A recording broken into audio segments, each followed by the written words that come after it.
and welcome to my channel. My name is Rachel. If this is your first time here, welcome. And if it's not your first time here, thanks for coming back. So today, I am going to be doing a Q&A get ready with me video. I did ask on Instagram as well as my community tab if you had any questions for me. It was just for fun. I don't really know if many people want to see this video, if anybody cares, but I just thought it would be something fun because I did just hit my 2-year anniversary on YouTube. So I wanted to kind of interact with you guys, and I asked if you had any questions for me. So I answered a lot of questions. My fiance comes on camera, my cat comes on camera, and I'm also testing out the new Rare Beauty highlighter as well as the new Alamar Cosmetics liquid blush. That's towards the end of the video. So this is a fun-filled, packed video. Now, I will say, I did not press record when I was filming the intro and the outro. So what you're seeing right now is not the look that you're gonna see me create.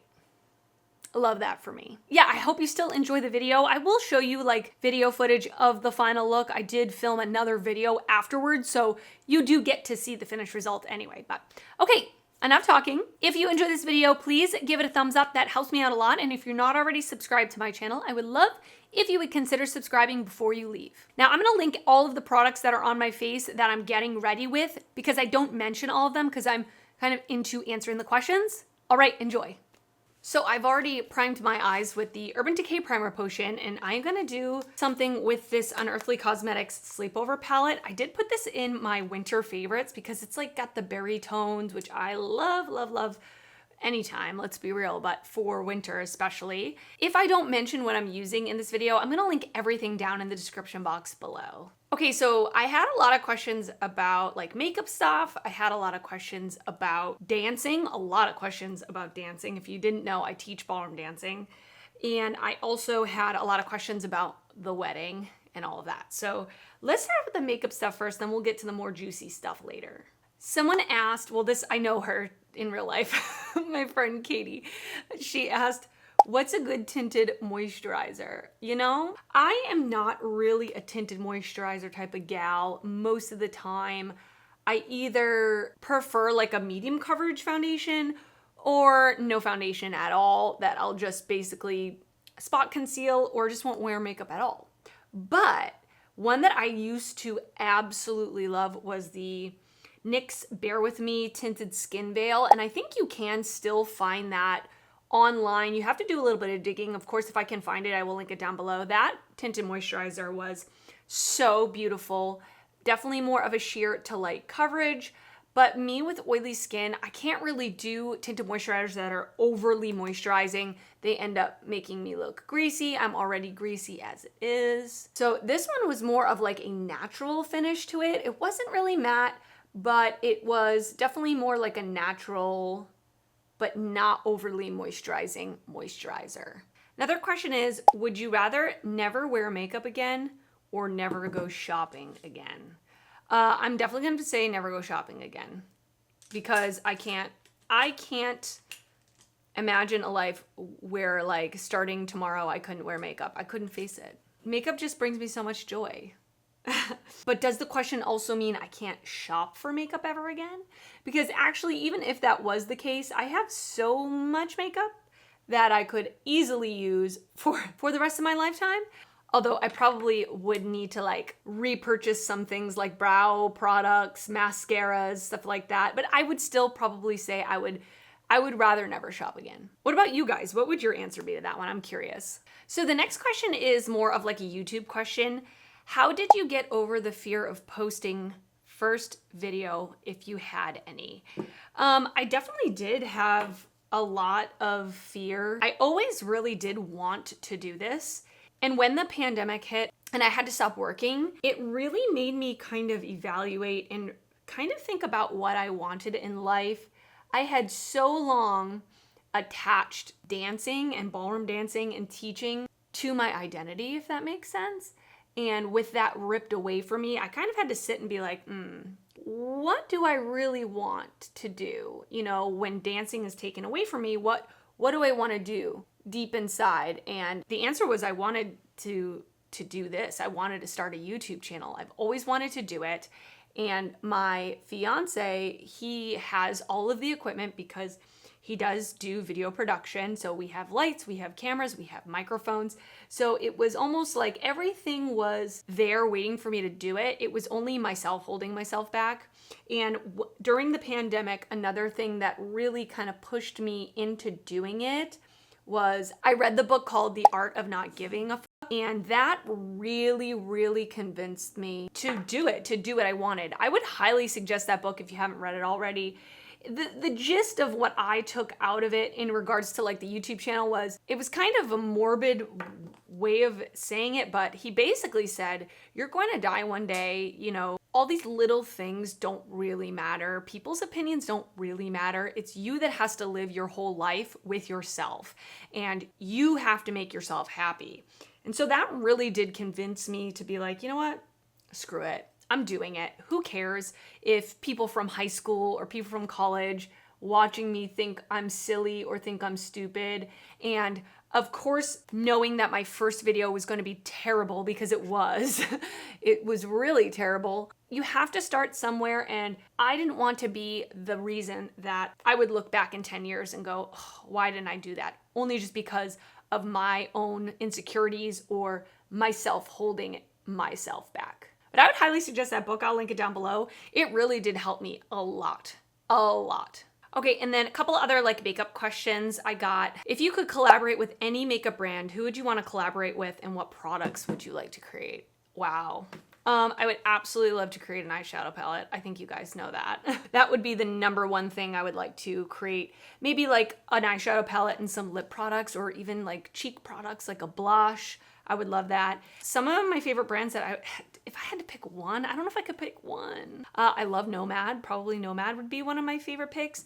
Patrick Ta, I would just melt to the floor. ColourPop, I love ColourPop. I think I would love to collaborate with them. So those three are probably my top three ones that I would, or Unearthly. I love Unearthly too. Those would be the ones I would want to collaborate with, and I would definitely want to do an eyeshadow palette. Definitely. I'm just putting down the NYX glitter primer before I go in with the shimmer. I kind of want to do both Bouquet and Satin. Both of these ones, they look so pretty. So I'm gonna start with Bouquet. Whew, that looks so pretty. It's like a pink with gold reflect in it. That's gorgeous. Another person asked, who is your favorite creator and why? I have a lot of favorite creators, honestly. I love Allie Glines. She is a big part of the reason I feel like I grew on YouTube. Well, let me say this. I love her because she is such a genuinely nice person. Like, there's no fakeness in her at all. And she really does care about other people. Like, you can tell she really does genuinely care about other people. She did a like giveaway on her channel right when I had maybe only had my YouTube channel for maybe like 6 months, maybe 8 months or something.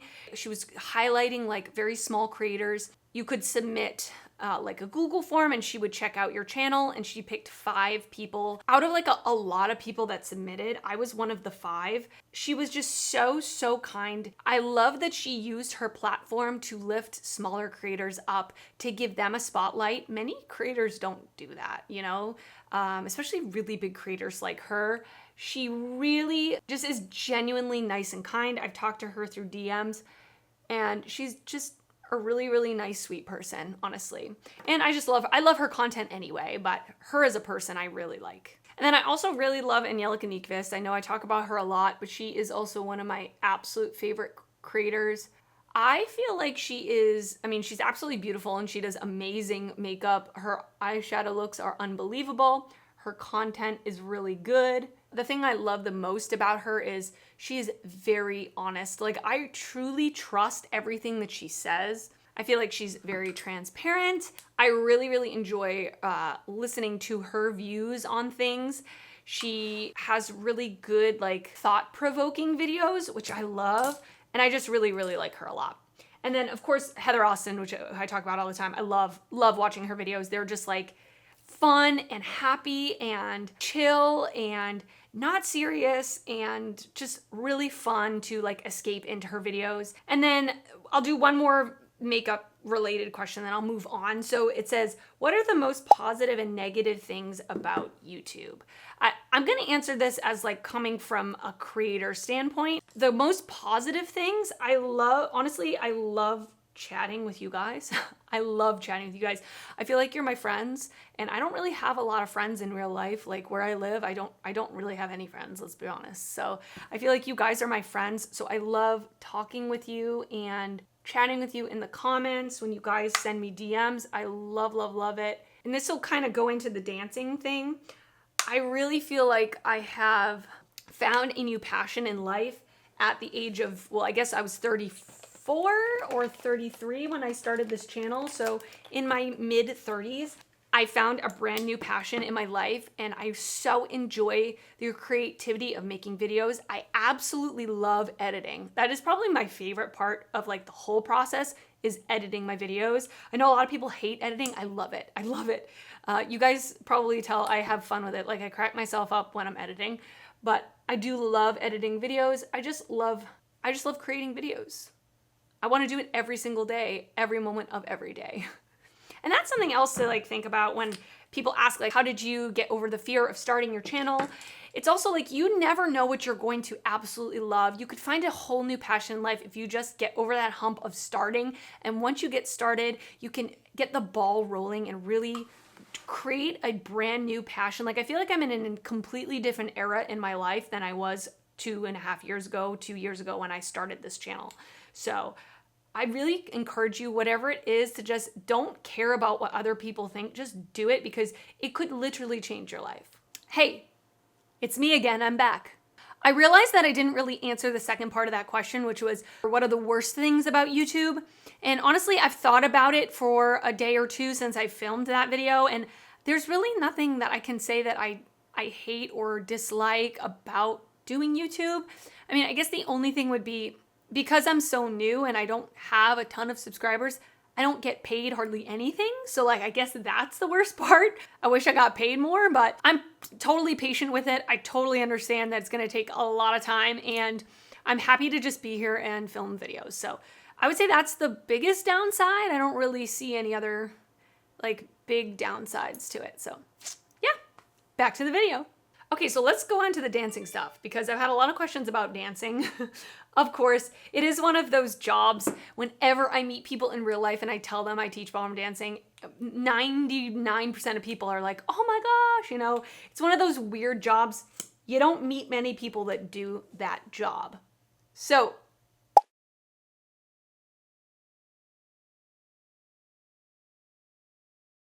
a few moments later. So I had like Renee, hi Renee, she asked, how do you manage a professional ballroom dancing career? YouTube, Instagram, and TikTok. You are incredible. Thank you so much for saying that. And then people were asking like, is dancing your full-time job? How did you get into it? I don't currently teach ballroom dancing full-time. I actually was working at a studio for a few years. Like I moved to Florida 6 years ago. I worked in a studio, and then I moved to another studio, and I'd been there for like 2 or 3 years at this point. So I actually left that studio. The last month was the month of October.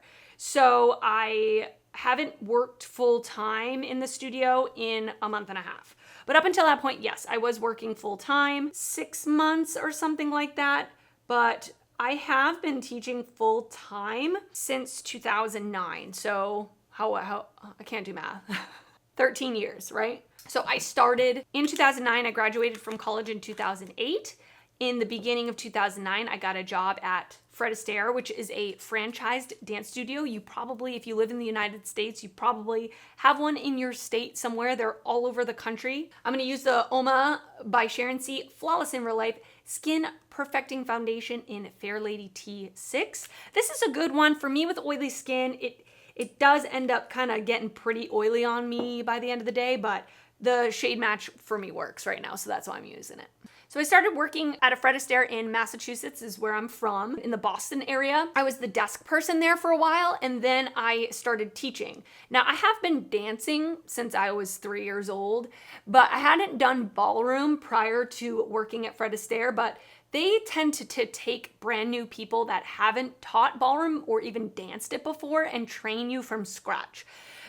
Because they want you to teach how they want you to teach. They don't want someone who's got their own way of doing it because it's a franchise. They want everything to be uniform. So that is how I started. So I was just out of college basically. And I moved around to different studios in the Massachusetts area. I ended up managing a studio at the very end. Like I worked there for 8 years. My 8th year, I managed a studio in the Boston area. And I basically ran the place. I was doing all the day-to-day operations. I was managing a team of teachers. I was taking care of a lot of stuff. And I had wanted to take that next step, which was to own my own studio. But to own a studio, a franchise studio, is really, really expensive. Any franchise business, you need a lot of capital up front. And I didn't have that. Plus the situation where I was in the studio, I wanted to leave that studio. And so it worked out that me and my ex wanted to move to Florida. And we worked in the studio together. So we decided to open a studio here in Florida. I live in an area, a giant retirement community, and there's really no dance studio in the area. So that's why we did it. And that's kind of where I'm at now. Woo! That's like the speed up version of the situation. But yeah, so up until about a month and a half ago, for 13 years, I had been teaching full time. You know, there are good things and bad things just like any other job. I think this job is glamorized, just like a lot of jobs where you don't really know what goes on. You just see people dancing. But I think the best parts about it are my students. I love my students. They've become lifelong friends for me. They are like family members to me, people that I've taught for years. I really love that. I also love that I get to move around all day. I hate sitting down, so being able to be physical and move, that's really important to me. So that is an awesome part of it. The downsides are it is honestly very mentally draining because I do mostly private lessons, and there are days where I teach, you know, between 5 and 8 hours of private lessons right in a row. And you have to be 100% on with somebody. No matter what happened to you, like if you're having a bad day, it's too bad. You have to suck it up. If you're, you know, if you have your period and you're in so much pain and you just want to curl up and be in a ball, it's too bad.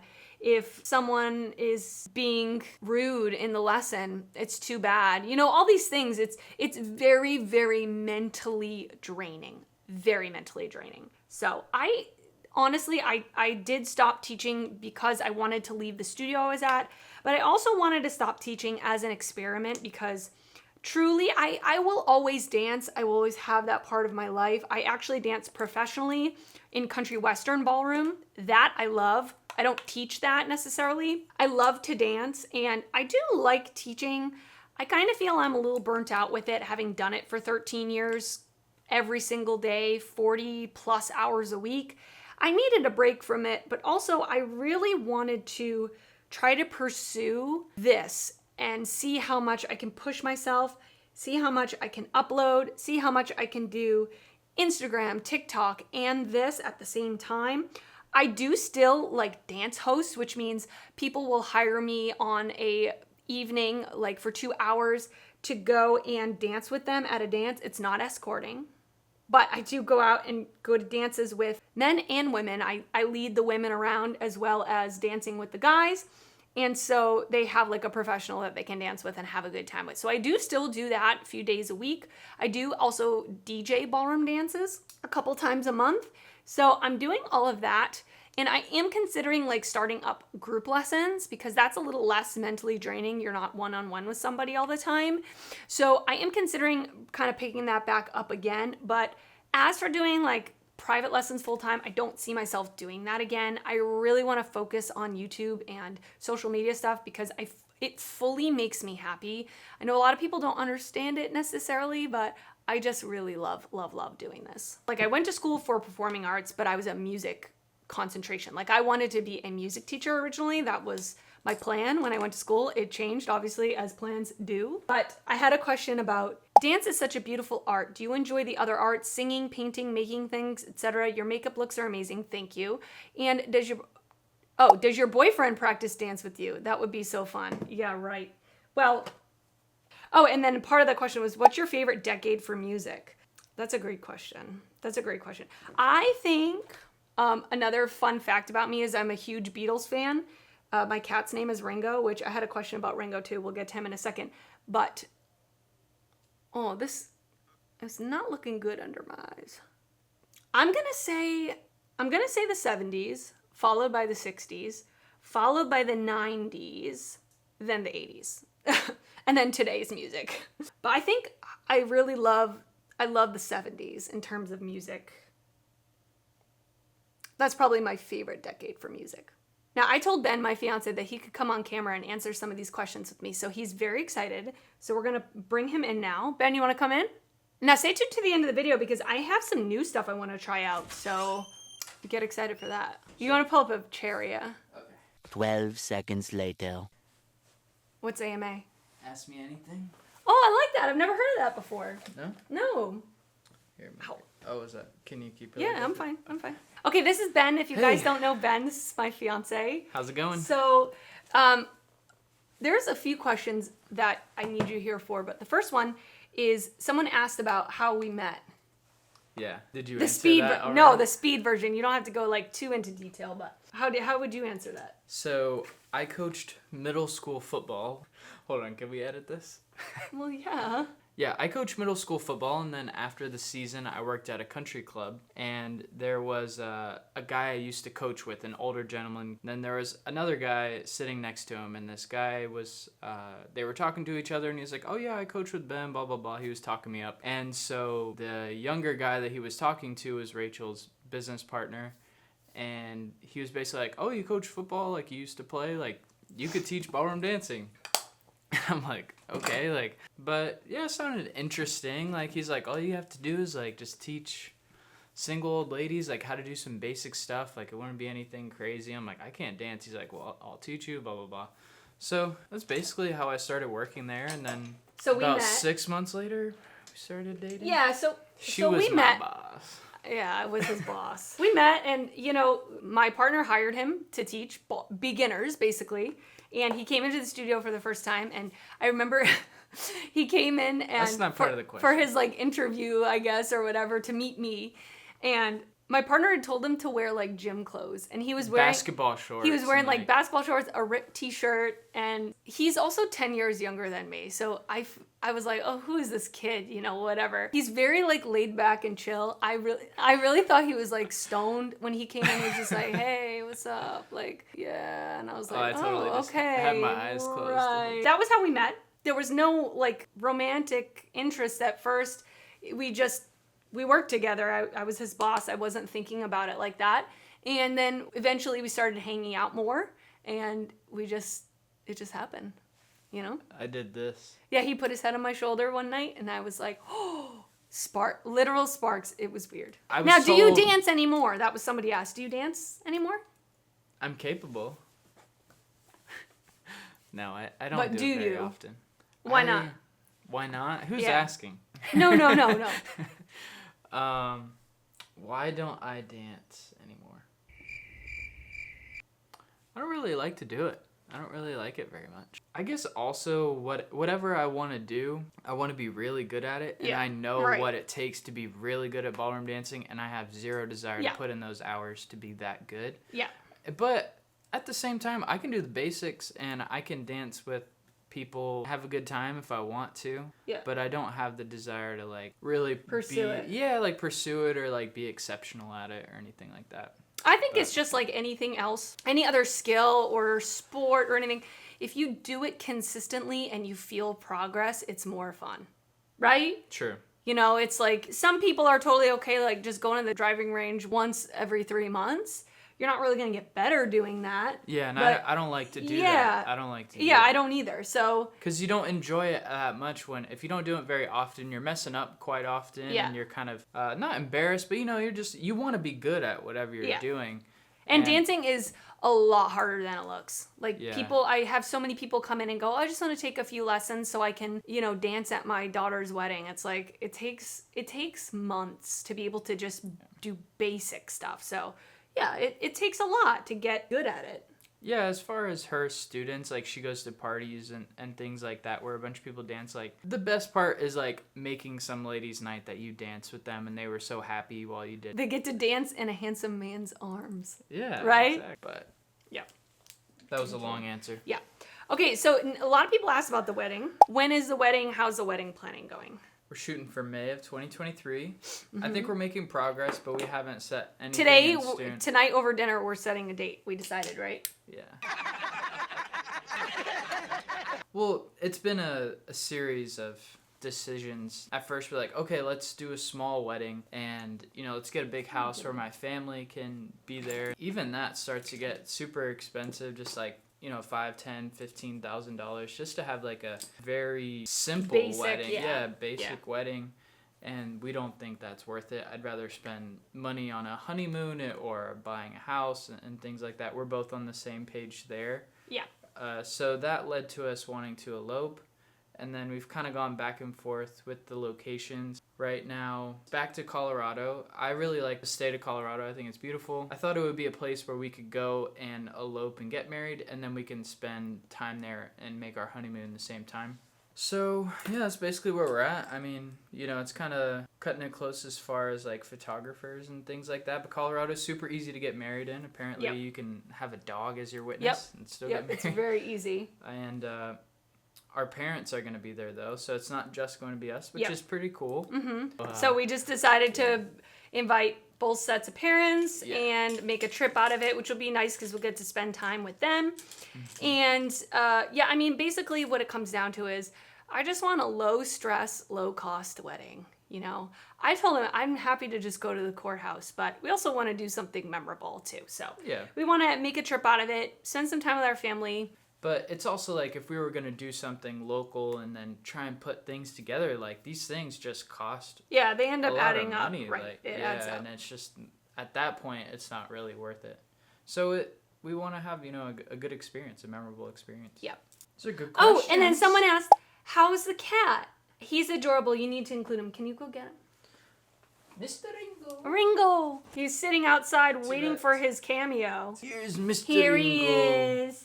He's getting so big. Last time he was on camera, he was just a kitten.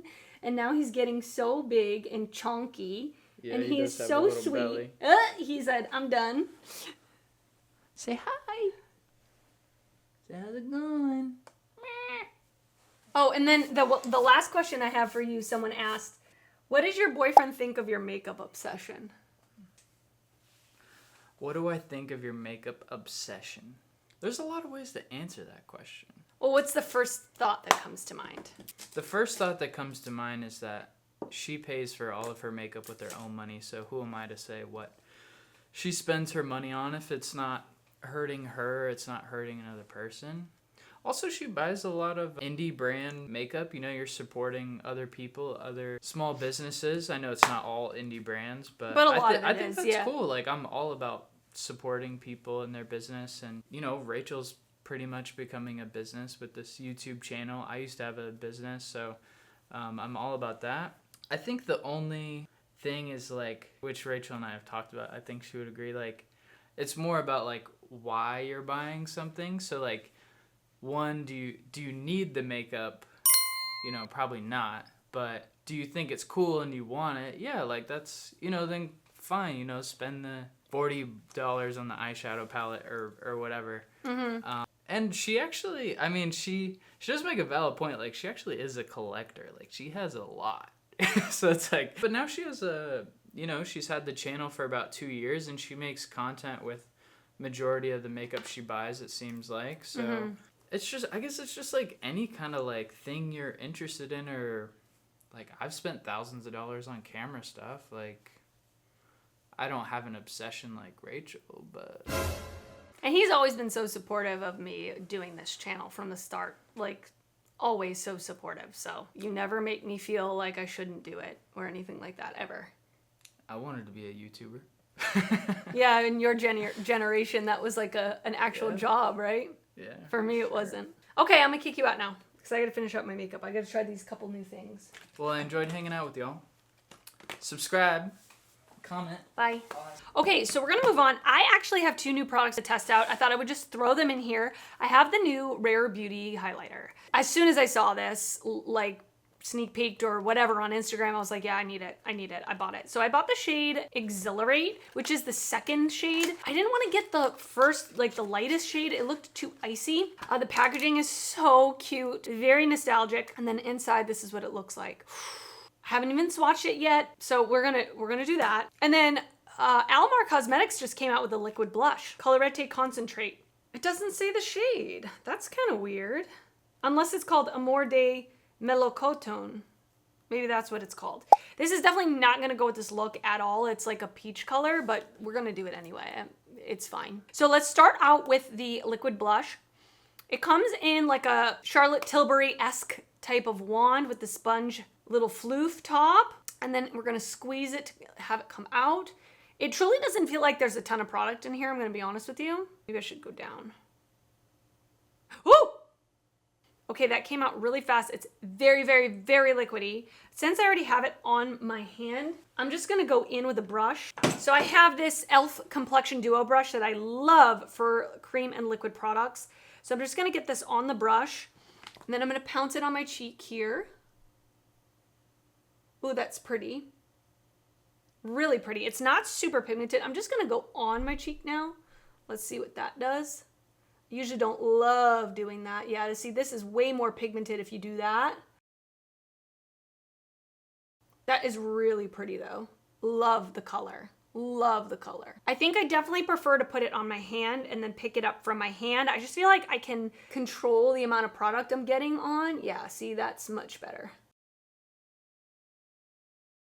Pretty, pretty. I love it. There's definitely like a sheen to it.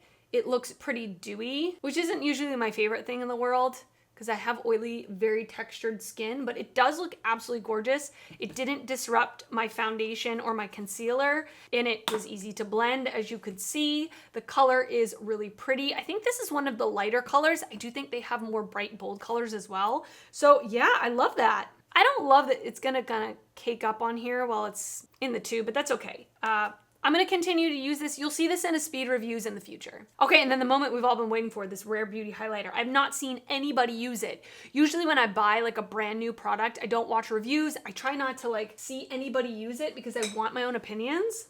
All right, so again, this is the shade Exhilarate, which is the second shade from the lightest. Okay, so there's quite a lot of kick up in the pan. Ooh. Ooh, that's pretty. Ooh, that's pretty. The color is a good match for me. So I would say if you're my skin tone or maybe slightly deeper, you would like this one. But it doesn't look stripy on the skin. It looks really, really beautiful. Ooh, that's so pretty.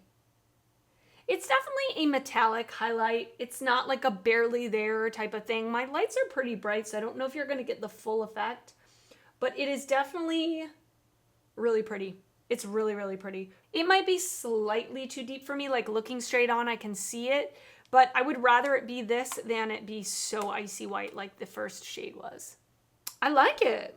All right, and that is it for this Get Ready With Me Q&A. I hope you guys enjoyed it. I hope you learned a little bit more about me. Feel free to leave down in the comments any other questions that you might have for me if I do another one of these in the future, or leave a little blurb about yourself. Like, I would love to learn about you guys, learn more about you as my subscribers. And I'm gonna pop up on the screen now some footage of me with the final look. I think I was wearing this in my lip declutter video, which if you saw that, then you already saw this look, but I think it was a really pretty pinky, like kind of Valentine's-y look, but I was feeling the pinky tones. Thank you so much for watching. Thank you so much to those of you who submitted questions. I so appreciate it. You made me feel loved. And I hope to do another one of these in the future because I had fun with it. If you did enjoy this video, please give it a thumbs up. That helps me out a lot. And if you aren't already subscribed to my channel, I would love for you to subscribe before you leave. I do upload videos weekly, both beauty and fashion videos, and I would love to see you back on my channel again. I want to thank you so much for watching, and I will see you next time. Bye.